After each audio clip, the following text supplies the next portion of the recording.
Levels have been an integral part of Yu-Gi-Oh's design since the very beginning, where higher level monsters required tribute summons, and ritual monsters used levels to determine their summoning costs. As Yu-Gi-Oh grew, the level-based summoning mechanics like synchro summoning and XC summoning revolutionized the value monsters' levels had, and made the effects like a modulated monster's level much more important. So today, we're going to go over 10 of the best level modulators in history. Kicking off this list at number 10, we have a Legendary Ocean. Excuse me, I made a mistake. Kicking off at number 10, we have Umi. Jokes aside, a Legendary Ocean is a field spell whose name is always treated as if it's Umi, whether it's on the field, in the graveyard, and this even applies in deck building. So you can't double up on 3 copies of Legendary Ocean and 3 copies of Umi, since they're both just considered Umi. On the bright side, this lets a Legendary Ocean benefit from many support cards that revolve around Umi. As for a Legendary Ocean's onboard effects, it increases the attack and defense of all water monsters by 200, and all water monsters in both players' hands and on the field have their levels reduced by 1. A Legendary Ocean is the old school level modulator. Back when it was released, there weren't any synchro summons or XC summons to worry about, but there were still cards that cared about levels. Notably, Gravity Bind and Level Limit Area B were both floodgates that severely locked level 4 and higher monsters out of attacking by either preventing them from attacking or turning them to defense mode. A Legendary Ocean was sometimes paired with cards like these alongside level 4 water beaters, such as 7-colored fish, who would get up to 2000 attack threshold with Umi's attack boost and still attack under these floodgates. This let the fish beat over simple monsters like Gemini Elf and Slate War without fearing any crackback without your opponent using spell and trap removal for your floodgates.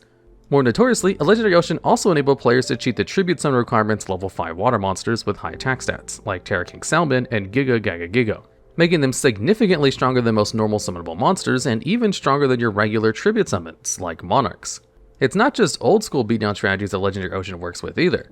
With the relatively recent release of some more Umi-based support cards, a Legendary Ocean became a core piece of a rogue playable Umi control stun archetype pairing well with level 5 Floodgate on legs, Ocean Dragon Lord Kairi Shin, making a 2200 attack monster that puts up a Gozen match style Floodgate effect on the field.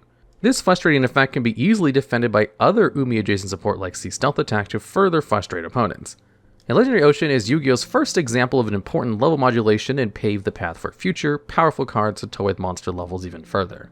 Next up at number 9, we have Wind-Up Shark. This is a level 4 fish monster whose effect lets you special summon from your hand whenever you normal or special summon a wind-up monster to your side of the field. And while on the field, once per turn, you can increase or decrease Wind-Up Shark's level by 1.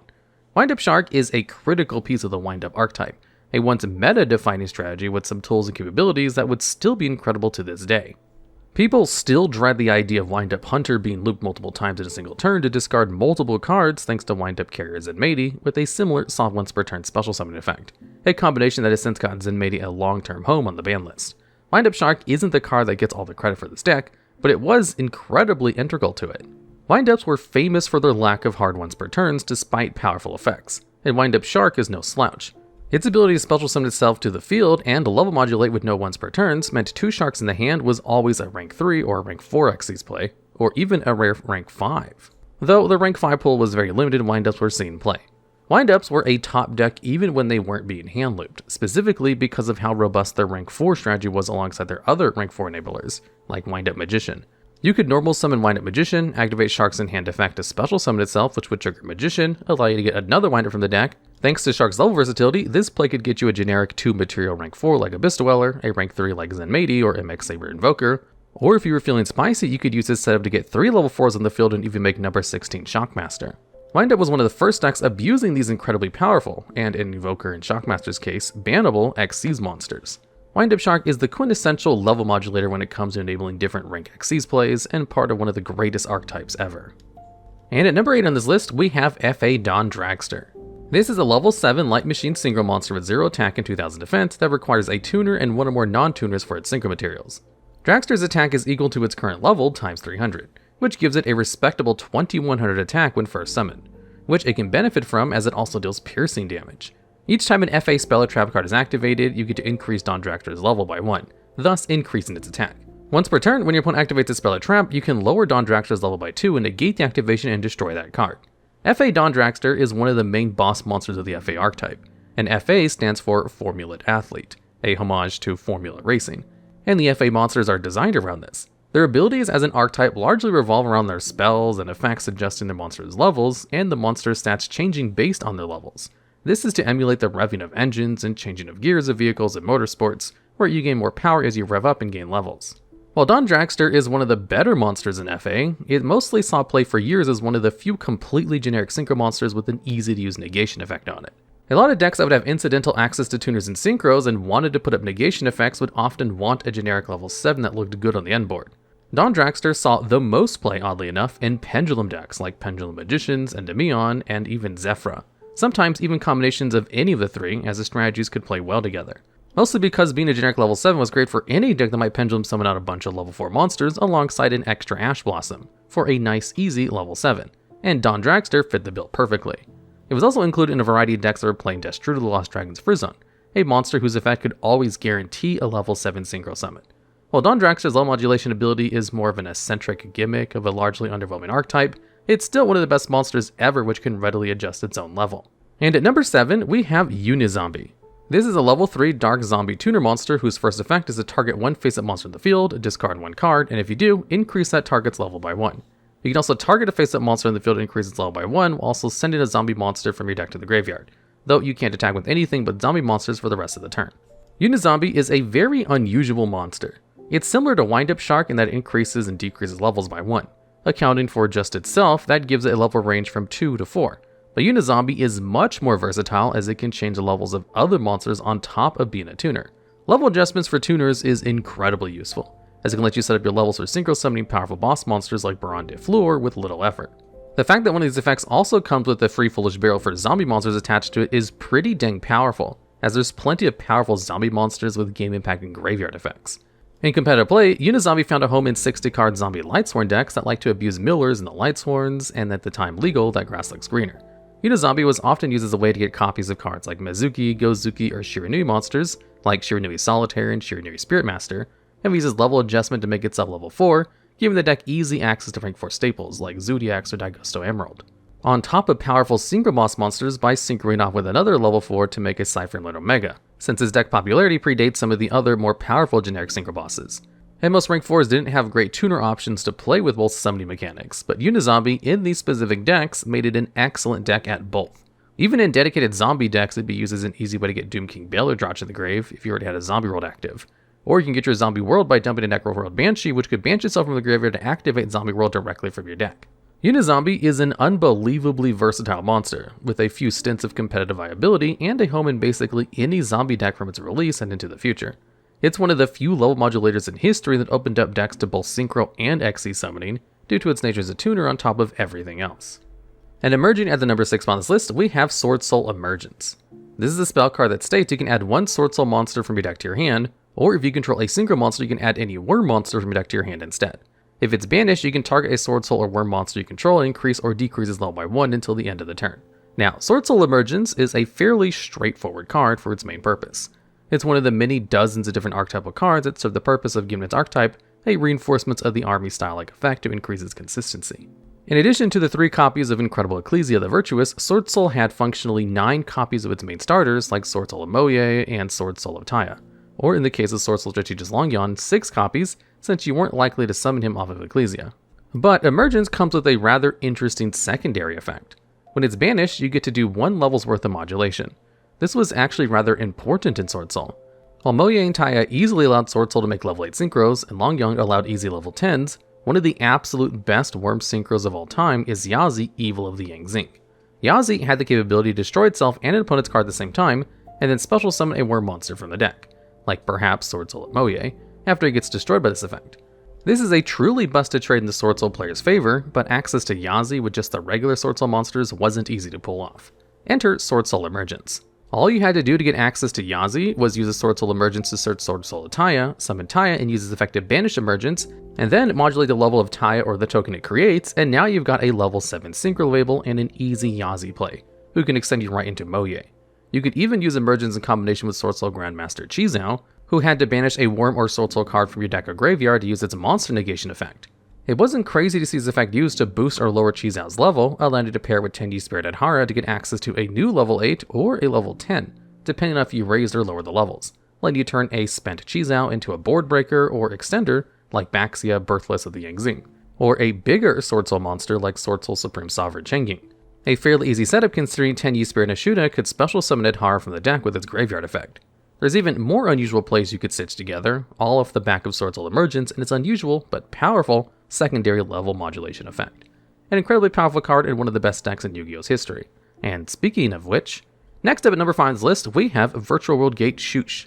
This is a continuous trap that lets you target one face-up card on the field, shuffle 2 of your banished Virtual World cards with different names back into your deck, and then destroy that target. Also, during your main phase, you can banish ChuChe from your graveyard and target one virtual monster you control, then increase or decrease its level or rank by 3 until the end of this turn. Virtual World Gate ChuChe is one of the most important cards in Virtual World. Its first effect is critical to the deck, both giving it a non-monster form disruption as well as being the backbone of the deck's infinite resource loop so long as it sticks on the field.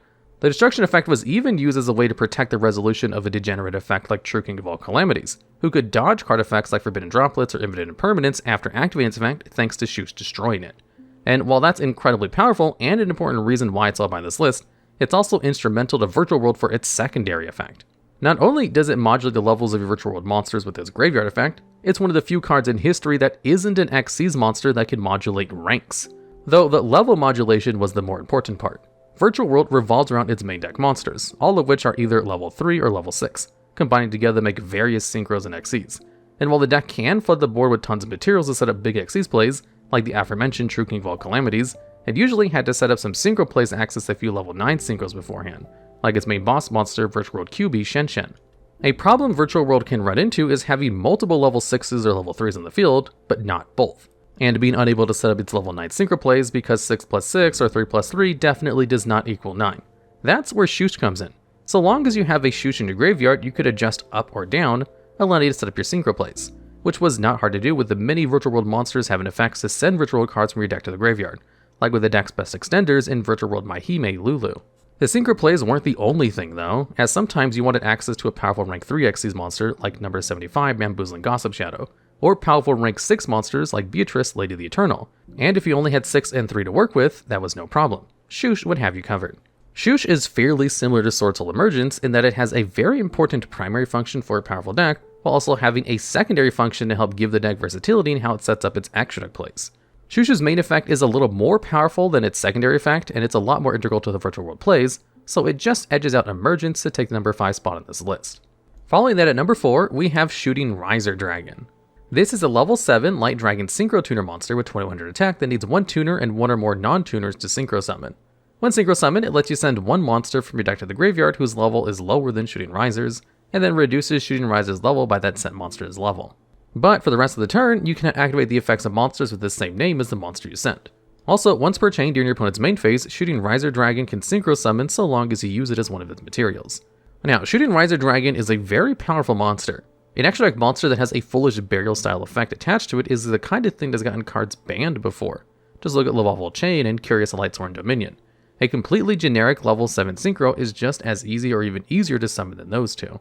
Thankfully, this Foolish Burial style effect does come with the restriction of the binned monster the turn you use it, making it far less abusable. Unless that card has a powerful quick effect from the graveyard. Enter Fairy Tale Snow, a card that was unbanned not too long ago, which prompted every synchro-capable strategy to include it, and Shooting Riser Dragon as an easy way to turn level 7 synchros into a level 3 tuner and Snow's busted disruption capabilities. Just those two together could get you a Book of Moon effect, and then another level 7 synchro with Shooting Riser's quick effect synchro. Maybe you could even make our good friend FA Dawn Dragster. The deck that got the most mileage out of this was Punk variants, who could access all sorts of synchros and loved pairing a level 8 Chaos Rule the Chaotic Magical Dragon with level 3 Shooting Riser Dragon after sending Snow to create a behemoth of a boss monster in Psychic and Punisher. These same decks, if they were feeling more ambitious, could even use this setup in one more easy to access tuner to summon a Hot Red Dragon Fiend Archfiend King Calamity to the field on your opponent's turn, which had an incredibly powerful Spell Speed 4 effect that prevented your opponent from activating cards for the rest of the turn, functionally skipping their turn because, after all, what are you going to do if they can't activate anything? And this was all thanks to Shooting Riser Dragon's combination of modulating its own level down and quick synchro capabilities. The power of Shooting Riser Dragon was a big part of why Fairy Tale Snow eventually found its way back on the ban list, but Shooting Riser Dragon still sees play in Punk variants to this day. And at number 3, we have Diviner of the Herald. This is a level 2 light fairy tuner monster whose effect is, on normal or special summon, you can send a fairy monster from your deck or extra deck to the graveyard and increase Diviner's level by the level the monster is sent until the end of the turn.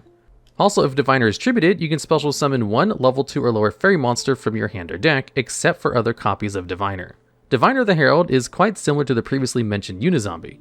It's a level adjusting tuner that can foolish a specific type of monster, in this case a fairy instead of a zombie. Diviner one-upped Uni-Zombie by being able to send from the extra deck as well, which was a big deal in the first major competitive deck that featured it, Drytron. Diviner's ability to send its Archetype pal Herald of Arclight lets you trigger Arclight's graveyard effect to search a ritual monster or spell card, letting Diviner pump up its level to 6 as well as work like a copy of Modulate the 10,000 Hands.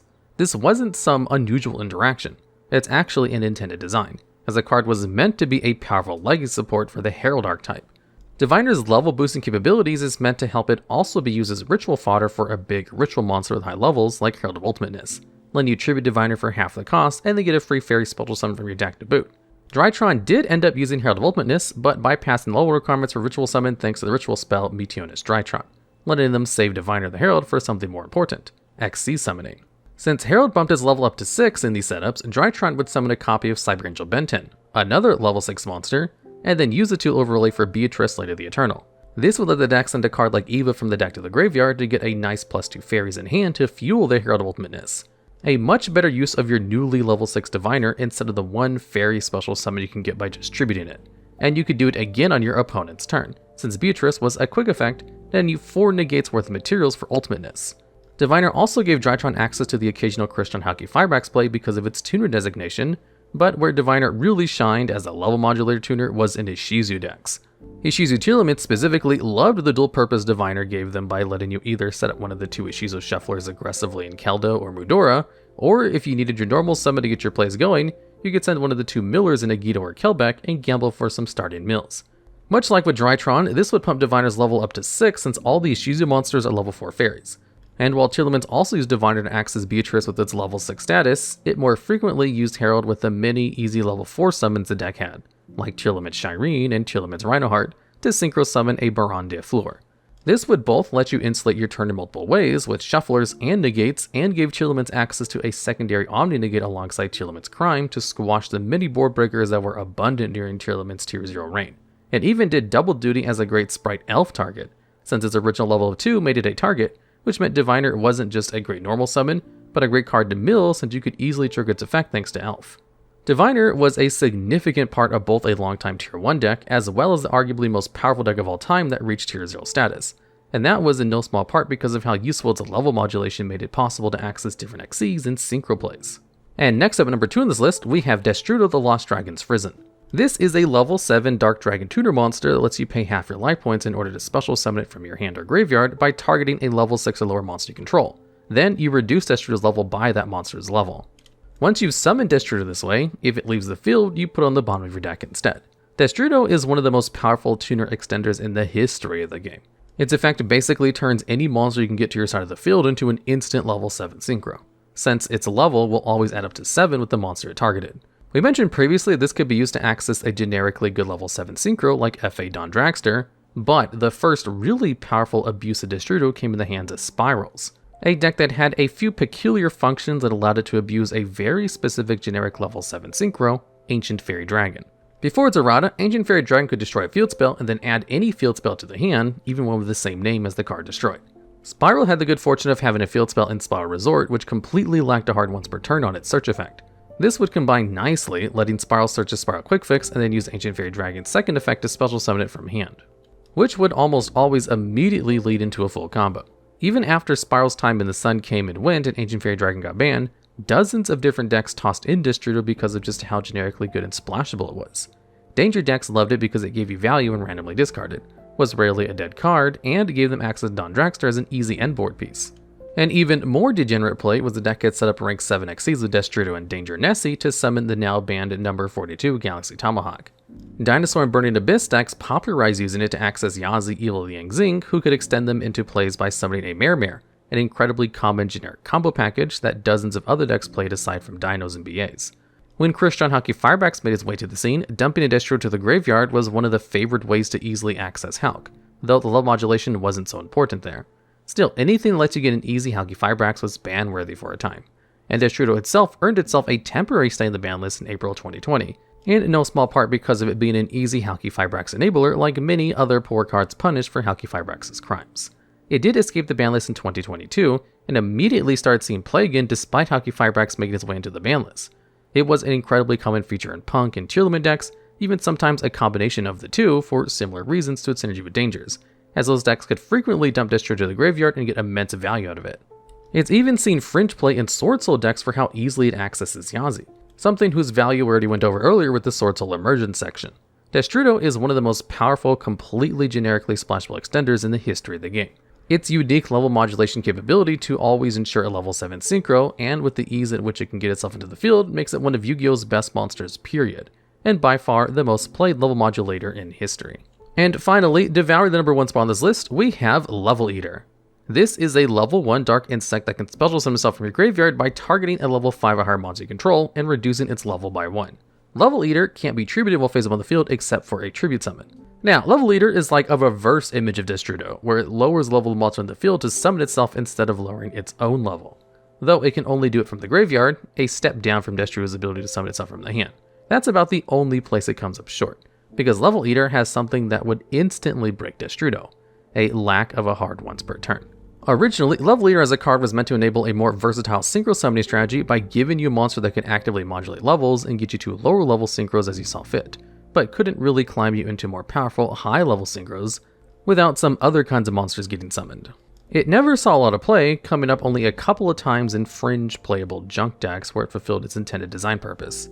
The real problem with Level Eater is that it was released in 2009.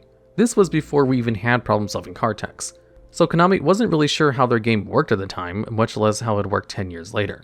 Enter 2017 and Link summoning. Early on in the Link era, spamming Link material to the board was everything. Blackwing Go for the Vague Shadow was powerful enough to get banned purely because it represented an instant 3 Link material. Level Eater trumps that, representing functionally unlimited Link material, so long as you stick a high level monster on the board. Just summon Level Eater, link it off for something like Link Karibo, summon Level Eater again, link it and Link Karibo off for a Link 2 of your choice, and summon Level Eater once again. And you get the idea.